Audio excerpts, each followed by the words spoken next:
Днес сме избрали интересна тема. Така е, да. Лъжат ли брокерите? Какво представляват фалшивите и набирателни оферти? Това е много интересна тема, защото има доста такива. Фалшиви, набирателни, как ги Така е, има много разграничаваме? разновидности. Ако трябва да определим една обява като фалшива, а друга като набирателна, ти в това посока би почнала да разсъждаваш. Фалшивата оферта със сигурност е такава, която не съществува. Нещо, което по никакъв начин не можем да видим. Точно така. Може би като обобщение бих казала следното. Снимките са нереални. Ползвани са снимки, които са на съвсем други имоти, на различни локации и така нататък. Снимки, които са като от списание, ако мога така да се изразя. Или пък снимки от списание, реално. Да, въпреки че те списанията вече са доста остарял модел. Да, онлайн списания. По-лесно се свалят такива снимки. Да, така е. Друго, което бих казала, може би не е реалистичното описание. Въпреки че при наемите специално най-много факторите, които продават най-много, това са визията и цената на имота. Не толкова Абсолютно. самото описание. Повечето хора даже не гледат описанието. Така е. Поне съдейки по това, което се случва, като ми се обажда някой. Моя опит също показва това. Малко са клиентите, които, или пък колегите, които са се запознали в детайли с описанието, което някой е изготвил. Абсолютно. Но връщайки се към некоректно публикуваните оферти, ако трябва да ги обобщим, те са много добри снимки, тип имот, който не съществува в България или в Да, това са града. фалшивите такива. А набирателните, по-скоро това са вече изтекли предложения, които все още стоят в реклама, с по-малка корекция, т.е. по-малко напудрене, ако мога така да се изразя. Да, реален имот. Да кажем, да, горе-долу реален имот, малко по-голяма квадратура, малко по-добра локация, ако имота е в Дружба, да го преместим по-към центъра на града. Да кажем, да, нещо подобно. Тоест, по-малки подобрения. Да, или, например, да предлагам да речем имот в Манастирски ливади, отдавам го, обаче просто не свалям обявата. Къде ги има? Най-често такъв тип предложения аз съм забелязала, че се срещат в социалните мрежи. Много собственици и колеги с фалшиви профили публикуват имоти, които са с нереални снимки или нереална цена. След като се опитаме да направим контакт с въпросното лице, той не бива осъществен. Друга конкуренция на подобни оферти срещам в имотните портали, като може би най-голяма концентрация са в този тип портали, които не са конкретно за имоти, а по-скоро онлайн магазини, ако мога така да се изразя. Там, където хората си пускат някакви обяви с... Продавам си телефона, продавам си колата, продавам си личните вещи. Да не споменаваме. Отдавам и имот под наем, да. Всеки се сети. Да, по тази причина се опитах така да ги обрисувам. Аз пък наблюдавам, че най-много такива оферти има в безплатните сайтове за публикуване. Тоест там, където може да се публикува за без пари, съответно този тип консултанти, брокери, могат да бълват безкрайно много обяви. И така тъй като това им генерира много контакти, те нормално да... Но това включва платформите, които аз изброих с продажба на друг вид предмети или вещи, плюс и имотни сайтове. Нали така? Да. Правилно те разбирам, окей. Каква е причината да ги има? Причината да ги има е, че хората звънят. А какво целят брокерите с това? Брокерите целят да генерират възможно най-много контакти, тъй като нашата работа е с хора. Ние печелим от това Ние печелим, когато купувач, наемател закупят или съответно наемат апартамент. Преди това не взимаме комисиона, нямаме заплата в повечето случаи. Съответно, ако аз с една коректна обява имам 10 запитвания за една седмица, и това е в някакъв перфектен случай, в който имам супер атрактивен имот на много добра цена, някой с фалшива обява може, или набирателна обява може да има стотици запитвания само в рамките на седмицата. Тоест аз генерирам 10 контакта, той или тя генерират 100 контакта. Това е доста голям процент разлика като съотношение. Да, все пак цифрите са... Да, примерни, илюстративни са, но така или иначе, ако в един случай може да достигнеш до 10 души, образно казано, в другия дори до 50 да е. Да не са стотици. Напълно нормално, ако аз съм наемател или купувач, ако аз търся имот и вляза в един сайт за недвижими имоти или някъде, където се предлагат имоти, се рекламират имоти, аз няма да се обадя на апартамент, който струва 1000 лева. Ако може да намериш такъв за 800. Да, или за по-малко. Защото съм виждал супер фрапиращи случаи, в които имот, който реално би струвал 1000-1200 лева в момента на пазара, той се предлага на 600 лева. С мои клиенти бяхме коментирали, и то даже не веднъж се е случвало, да коментираме, дори те разпознават някои оферти като фалшиви, поради ниска цена или да кажем, що годе изглеждаща добре визия на пръв поглед. Или спрямо локацията. В последствие коментираме, че това е реална оферта. Аз съм разговаряла с собственика, може да се организира оглед и така нататък. Тоест, според мен, част от потребителите, ако мога така да нарека клиентите, те разпознават до голяма степен вече фалшивите оферти. За някои от тях може би все още са наивни. Тук говорим за надеждата. Надявам се този имот да е реален. Изглежда много по-добре от всичко останало, което виждам, но може ли пък все пак наистина това да е истина? Ами, всеки иска да направи добра сделка. И това е нормална човешка психология, от което колегите се възползват. Освен контакти, какво друго печелят брокерите с публикуване на фалшиви оферти? Комисион е много ясно. Плюс те могат да имитират до някъде, така да се каже, интерес. Тоест, ако аз съм собственик на апартамент и реша, че ще работя без брокер. Пускам си го само дали било в социалните мрежи или в някой сайт за недвижими имоти. Тези брокери от своя страна могат да ми доведат 10 наемателя и аз мисля, че имам много, много голям интерес към имота. А те реални ли са тези клиенти, които ти водят брокерите? Те са реални, но голяма част от тях не търсят това, което аз предлагам. Тоест, те са хора, които търсят апартамент в момента в района. Може би бюджетът им е такъв, каквато е цената на моя апартамент, но просто не търсят апартамент, какъвто аз предлагам. Да речем, аз предлагам едностаен панел, те търсят апартамент с 2 спални. Добре, как се стига до този момент? Тоест, по какъв начин брокера засилва техния интерес към твоя имот?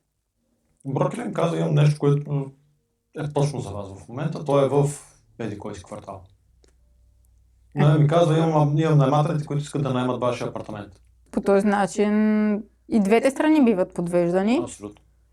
А как точно достига клиента до тази оферта?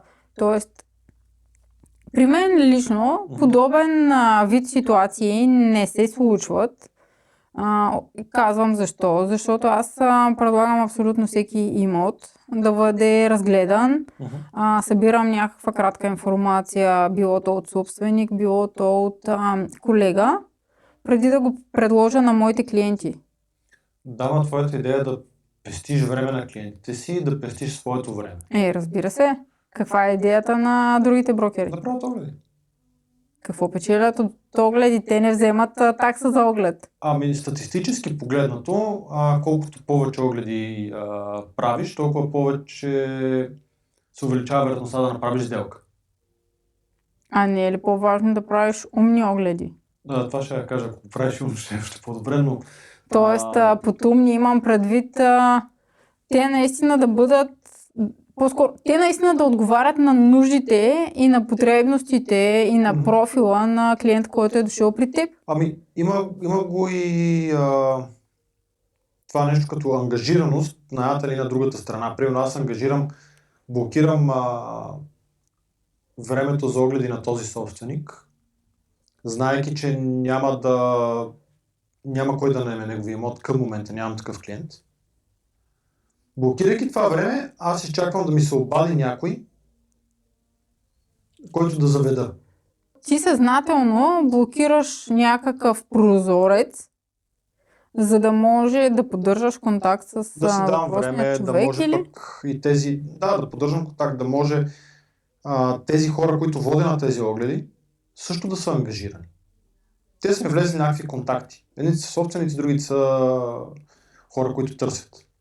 Аз ангажирам и двете страни. Но ти си наясно, че те няма да вземат този имот. В повечето случаи да. Има колеги, които не са наясно.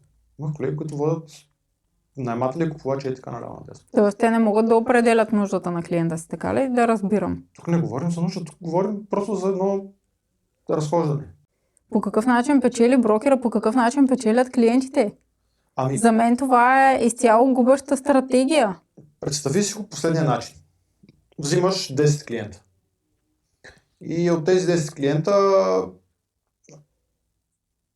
8 горе-долу стават. Тоест подстават, сега някой ще се обиди. Имат реални очаквания, реални изисквания. Да, мотивирани са, искат да закупят или искат да наемат. Ти започваш работа с тях, водиш ги на безброй много огледи. Просто поради една или друга причина ти си започнал работа с тези хора в момент, в който на тях не им е достигало нещо, дали било то бюджет, дали някакво осъзнаване. Ти започваш да ги водиш. Те се обаждат за апартамент, който струва, да речем, 100 000 евро, пък това, което могат да купят за тази цена, не отговаря на това, което искат, и обратно това, което искат, не е с тази цена. Ти почваш да ги водиш на огледи, така че надявайки се по време на огледите те да осъзнаят, че бюджет им няма да стигне, да сменят решението си да си вдигнат бюджета. Тоест тук стратегията е или да ги изморя от огледи, или тъй като нямам достатъчно аргументи, винаги се намират, да им покажа какъв е пазара и че очакванията не отговарят на реалността. Това ли е идеята на този тип брокери, или? Да. Не съм анализирал в детайли психологията на този тип брокери. Не съм се опитвал, не виждам смисъл. Но идеята е да се правят възможно най-много огледи, за да може през това време просто клиентът озрява. Когато не можеш ти да го направиш, достатъчно професионално, да седнеш на масата, да му кажеш, виж сега това се предлага. Тези имоти излизат от реклама, т.е. те биват продадени в еди какъв срок. Имотите, които отговарят на твоите изисквания, те се задържат в рамките на, да кажем, един месец. При тази цена, коментар на цената може да има в рамките на 2-3%, евентуално. Ти ако си запазиш нуждите и визията на идеалния за теб имот, трябва да промениш бюджета си по този начин. Ако искаш да запазиш бюджета, който си определил, трябва да промениш изискванията към имота си. Да. За да го кажа най-кратко, докато брокери, които работят коректно, печелят от качество, качествено обслужване, качествени клиенти, с които работят, брокери, които работят некоректно, печелят от количество. Винаги максимата е в сила, или печелям от качество, или от количество. Да. При тях А, Но в случая не говорим за цената, нали? не говорим за цената. Защото по магазините, нали, това е идеята. Намаляш си маржа на печалба и печелиш от оборот, докато в другия случай по какъв друг начин, освен на интересно изглеждащи имоти, може да ни бъдат индикатори за фалшива оферта. Добре, в случая това, което прави впечатление на потребителите, може би са атрактивно изглеждащите имоти. Атрактивно изглеждащия имот не винаги означава, че е фалшив. Т.е. тук имаме няколко фактора, които когато ги вземем предвид всичките, това означава, че потенциално тази оферта е набирателна. Казвам потенциално. Какво имаш предвид? Имам предвид, че много от колегите, включително и ние, си работим с професионални фотографи, които заснемат имотите. Но те изкривяват ли по някакъв начин това, което е в действителност? Тоест, професионалното заснемане, то прави ли имота по-хубав, отколкото е? И да, и не. Но това не означава, че е набирателна оферта. Тоест, имота съществува, да. Можем да го видим и като се обадим на брокера, той ни води на оглед на същия имот. Набирателна оферта е когато се обадим на брокера, той ни казва: точно това сега го отдадохме, този апартамент е в сграда без акт 16, това са реални сценарии, които могат да се случат. Но обикновено, ако сградата няма акт 16, брокера ще ви предупреди и ще каже: мога да организирам оглед, ако искате. Така, да, също съм говорила с много мои колеги, които дават имоти, реални са снимките, реален е имота, описанието е напълно адекватно, но цената е подпазарна. И това са брокери, с които аз работя ежедневно и знам, че те няма да ме подведат. Звъня им, те ми казват: цената е такава, защото сградата все още няма акт 16. Ще има примерно до 2 месеца или 3 месеца. Евентуално. По план, да. Но тук си говорим по-скоро даже за наемите, където това цели да откаже наемателя заради потенциално по-високите сметки за отопление. Така е, да. В такъв случай атрактивната цена в комбинация с хубавите снимки могат да бъдат добра индикация за фалшиво предложение. Да, плюс някакви оправдания, защо не можем да видим имота. Или пък невдигане на телефона. Да речем, това ще бъде следващия ми въпрос. Звъните някъде, не ви вдигат телефона, връщат ви обаждане след седмица, след 2 седмици, след 5-6 дни. Целта на това е да забравите за какво точно сте звъняли. Ако има 100 оферти, звънете на 50 от тях и след 10 дни ви звъннат обратно и ви питате: звъняхте ми за нещо, обаче имот ли си търсите, какво? Вие няма да знаете кой конкретно имот на този телефонен номер сте звъняли. В този ред на мисли, за 10 дена не може ли въпросният клиент вече да си намери имот? Напълно възможно. И в крайна сметка ние печелим ли от... всъщност под ние нямам предвид. Аз и ти. Да. Под ние... Брокерите печелят ли по този начин? Ти по-рано в разговора засегна темата, че брокерите печелят само единствено при изключена сделка. Те нямат заплата. Тук поемат някакъв премерен риск. Ако получат 50 обаждания тая седмица и за тези 10 дни 10 човека си намерят, остават още 40, които са на пазара. Ясно, т.е. те решават да играят руска рулетка. Ако мога така да се изразя. Да, предполагам. Просто така е по-сигурно, че клиентът ще е забравил за какво е звънял. Каква е целта на това забравяне? Да не търси оправдания, заради които не могат да ти покажа имота. Как работят големите агенции? Тъй като на мен лично ми се е случвало и като брокер, мога да дам няколко примера, и като лично търсене и личен сблъсък с подобен тип брокери, мога да дам в двете посоки. Първо ще започна като брокер.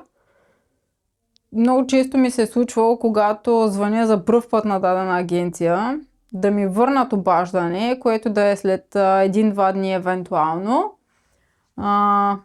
И когато разберат, че съм брокер, да ми кажат да, трябва да проверя дали все още е актуален и ще ви върна по-късно обаждане. И сега тук е ключовия момент, че повече никога не ми връщат обаждане. Ако все пак аз реша да проявя инициатива, да позвоня отново, естествено никой не ми вдига.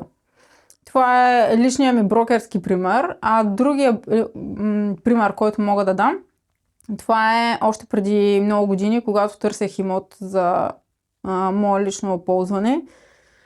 Се бях запознала с една девойка, която винаги, когато ни водеше на оглед, не можеше да ми предостави информация относно това, което ще видим, което за мен лично беше изключително голямо неудобство, защото аз никога не знаех къде отиваме като локация, микролокация.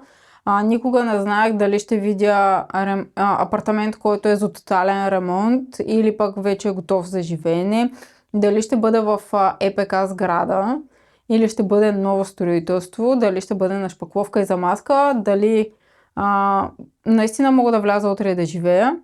Абсолютно нищо не знаех. Нито някакво кратко описание, нито една точка за имота.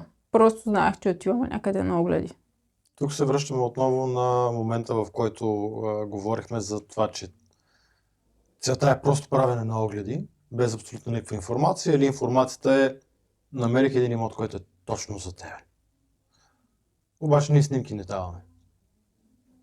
Да, защото винаги са в базата данни, нали? Да, винаги са в базата данни. А тази база данни не може ли да бъде изпращана по някакъв начин, да се креейтват, да се създават, няма да използвам чуждици, да се създават презентации, PDF, да кажем, с който запознаваш клиента си с въпросния имот?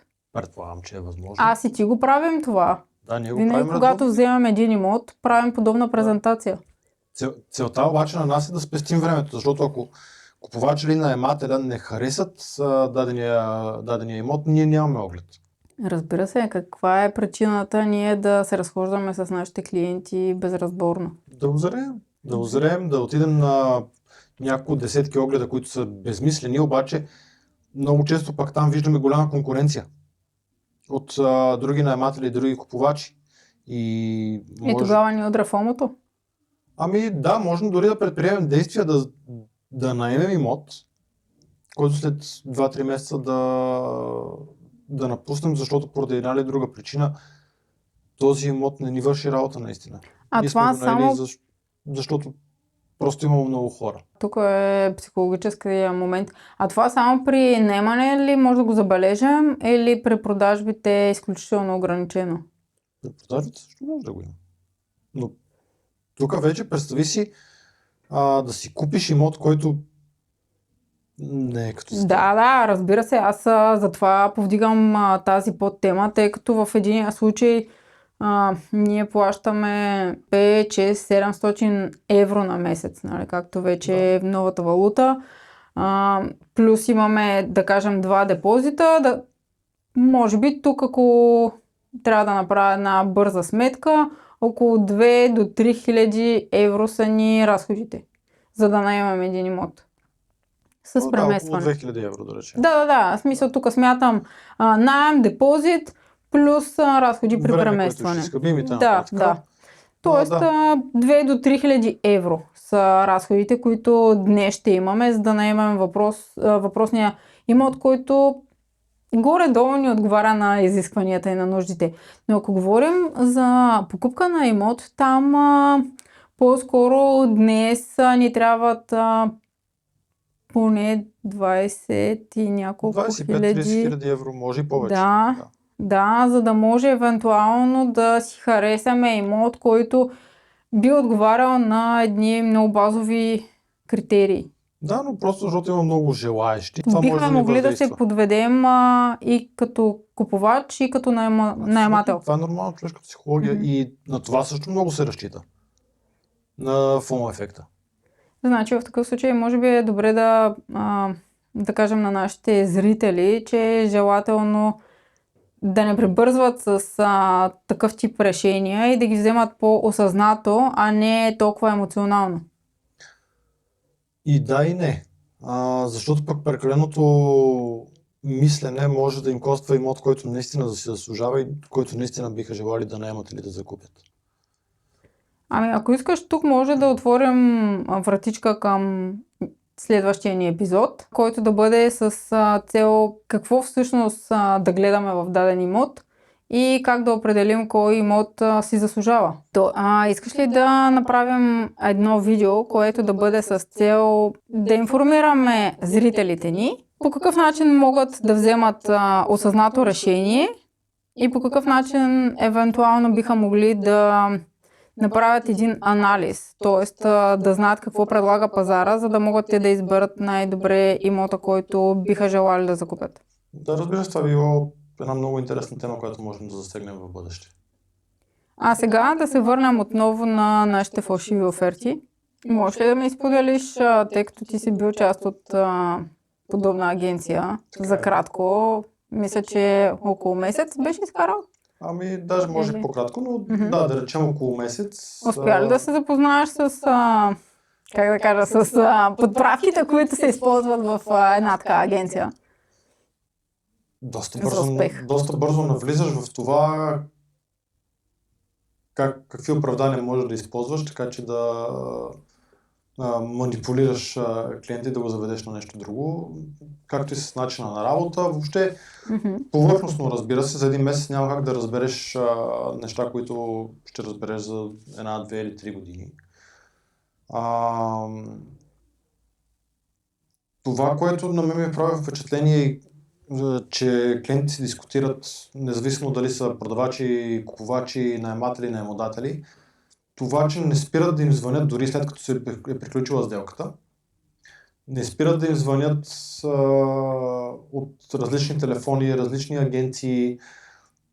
Това основно се дължи на факта, че в една такава агенция, работейки 20, 30, 40 души, всеки представлява отделна агенция.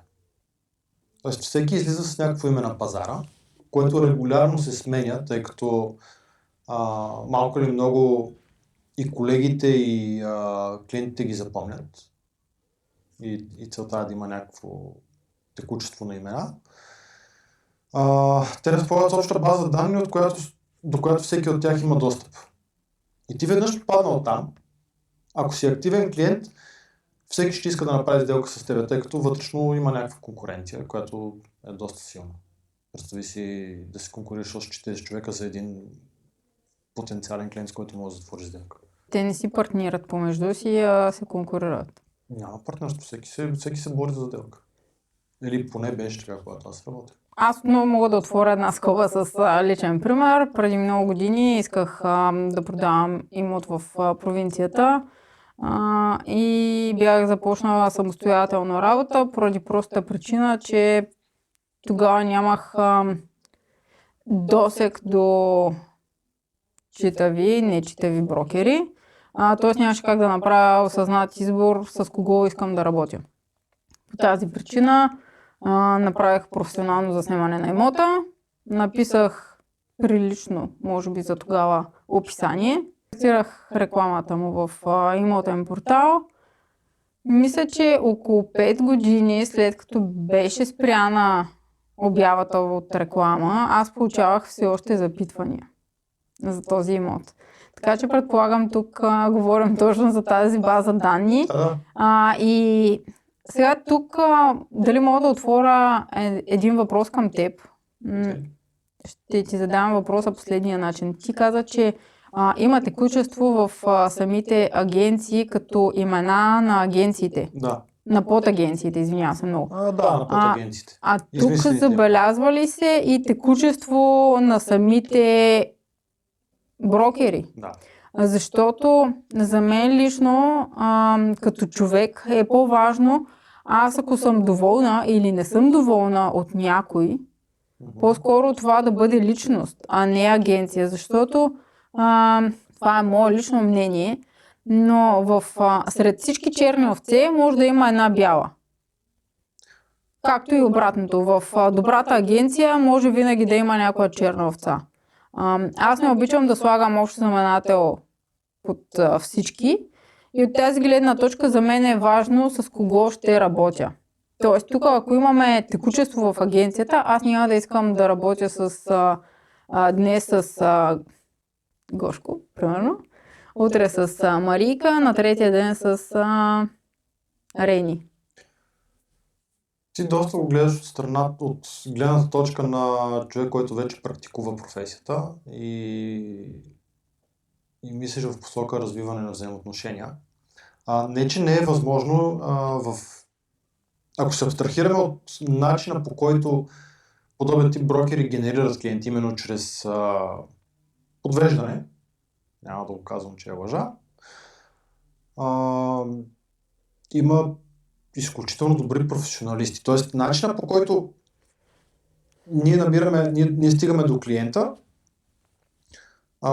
не означава на 100%, че компетенциите ни като професионалисти са ниски. Просто използваме различни некоректни методи. Аз в случая, когато ти дадох този пример, нямах предвид Михаела брокера, нали, да се поставя в моите обувки, а по-скоро разглеждах ситуацията от гледна точка на наемател, който всяка година излиза на пазара, горе-долу, или наемодателя, който пък би желал да има наемател 10 години, да кажем, но той се сменя на всеки 2 години. И тук, да, може би ще ми бъде важно в момента, в който обявата ми излезе в реклама, имота ми да бъде наед, но ако аз съм останала доволна или доволен от даден професионалист, да, защо пък да не си запазя контакта му и да го потърся след време отново. Ако си го спомням. Пък ако съм доволна.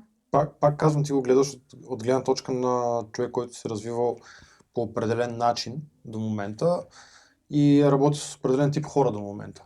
Има много собственици на имоти, които не ги интересува с кой брокер ще работят.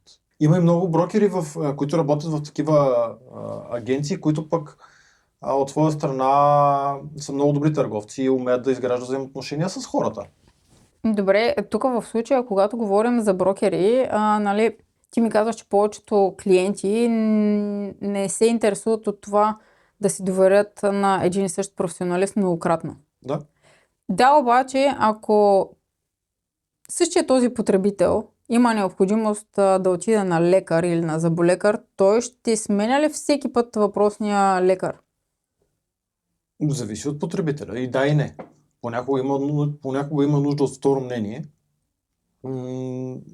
Ако го обърнем от гледна точка на недвижимите имоти, това е като да направиш среща с 5 различни брокера и да решиш, че ще работиш само с един от тях. Това не е ли най-доброто решение? Това е най-доброто решение от нашата гледна точка. Тоест, ние, познавайки бизнеса, знаем какво даваме на клиента и знаем кое е най-доброто решение за него. Клиентът от своя страна смята, че не това е най-доброто решение за него, смята, че най-доброто решение за него е да работи с 50 брокера. И затова звъни на 50 обяви. Добре. Които 50 обяви, 49 са в една агенция и тук вече пък съществува друг риск. Представи си, че че ти търсиш двустаен апартамент, търсиш го в Младост, имаш определен бюджет, имаш някакви параметри за този апартамент. Звъниш на 20 обяви, съответно 20 брокерът имат контакта и имат 3 имота на пазара. Утре ти звънят 10 човека, 10 брокера и ти казват, имаме страхотен апартамент за тебе. А те говорят за един и същ? Те говорят за един и същ и ти отиваш да го видиш. Тоест аз вместо да си отделя 20 минути? Ти пак ще отделиш 20 минути. Не, тук въпросът е за колко време гледаме един имот. Аз съм получавала запитвания, примерно от клиенти, На мене ми трябват 40-50 минути да огледам един имот. Възможно ли е 50 минути да стоим в един имот? Имал съм случаи с повече. Но рядко, да речем, че един Сигурно, оглед но- продължава 15 минути. Да. Това е Тоест, нормално. в случая ние ако знаем, че има един имот в младост, който ще видим, в единия случай ние като клиенти ще си отделим 15 минути за оглед, да кажем, айде половин час да ни бъде огледа с здравей, аз съм този, аз съм онзи, гледаме имота и после даваме обратна връзка към брокера, плюс пътуването още Половин час. 30 на минути във всяка посока, да. Значи в единия случай час и половина ни трябват. В другия случай ние се разбираме с колко брокера, каза ти 10? Примерно, айде с 5. С 5 брокера. И тук ние знаем, че ще бъдем някъде в младост. Тоест, освен единия час за пътуване, трябва да си предвидим още 5 пъти по 30 минути. Ами да ги сложим 15. Това, ако Но с единия брокер брокер. ни е казал, че ще ни чака на Kaufland, другия ни Ами е да. казал, че ще ни чака на Тоест, Села, ние третия на имаме Happy. поне имота е 15 по средата. минути, за да стигнем до въпросното място. Да. И в случая ние имаме 4 часа Ние имаме 4 часа, които сме си планирали загубени. за огледи. Да. В смисъл ние Да. сме планирали 4 часа за огледи. Мгм. Оказва се, че сме можели да минем с половин час инвестиция на време Така е, да. и в крайна сметка сме видяли Един имот. 5 различни души за един имот. И тук има ли как потребителя да бъде предпазен от подобна загуба на време, подобен контакт с много брокери? Защото това може да бъде също изтощаващо да говориш с изключително много брокери. Най-сигурният ежедневно. начин е един. Потребителят да вземе решение да работи с един брокер или двама брокери. Или ако си търси самичък, така да се каже, и разчита на всички обяви в интернет, независимо дали са набирателни или не, да изисква от брокерите да му изпращат снимки на имота, на който ще ходи. Превенцията е да не ходим на имоти без снимки. Да. Това е едно от нещата. И това пак е само за да си спестим времето.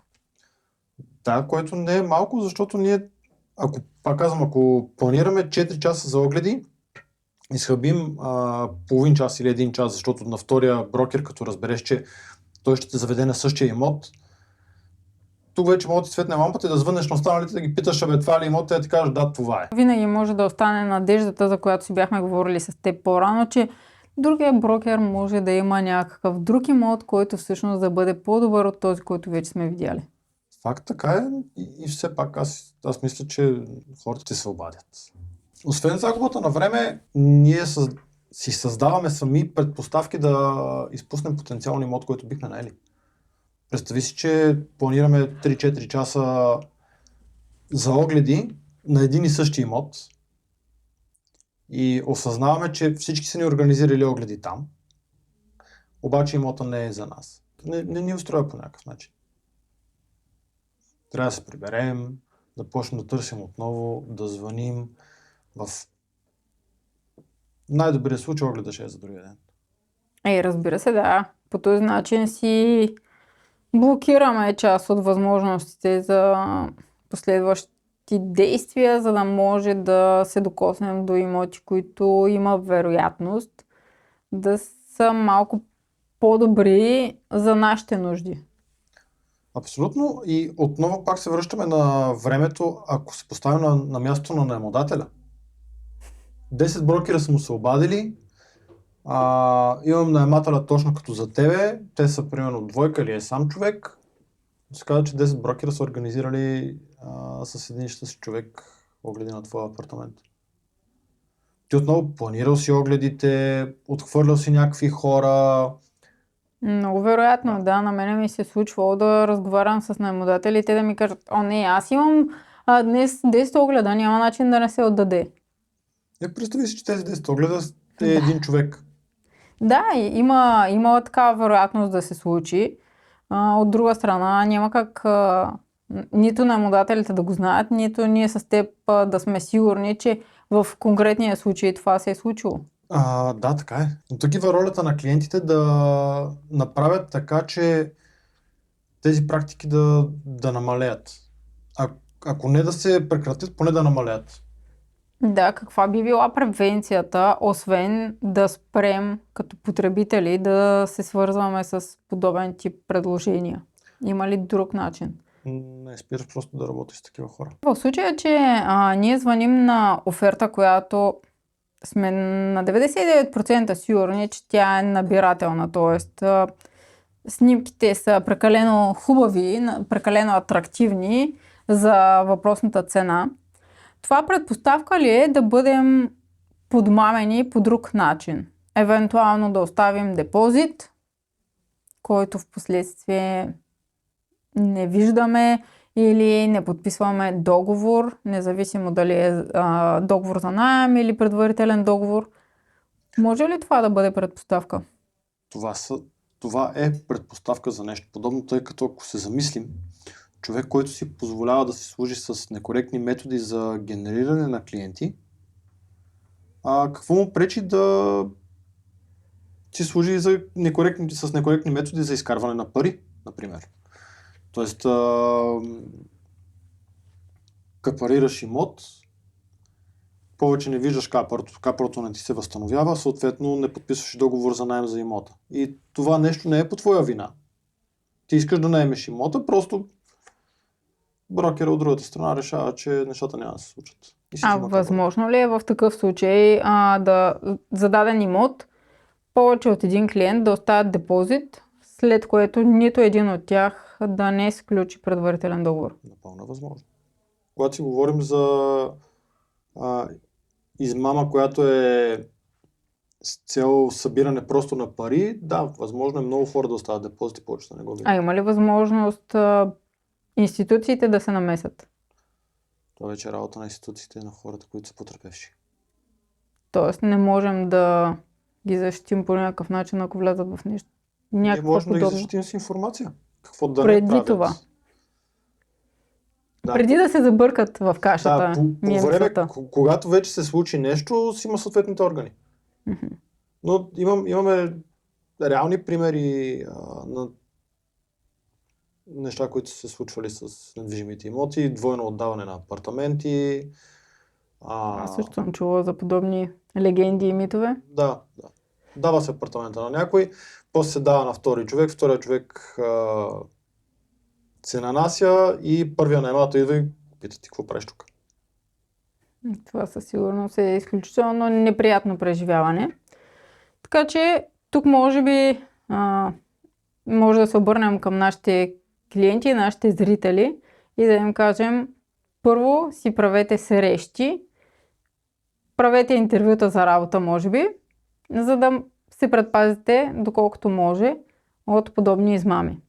Абсолютно. И останете с нас и в следващото видео, в случай, че това ви е било интересно, може да научите още допълнителни неща.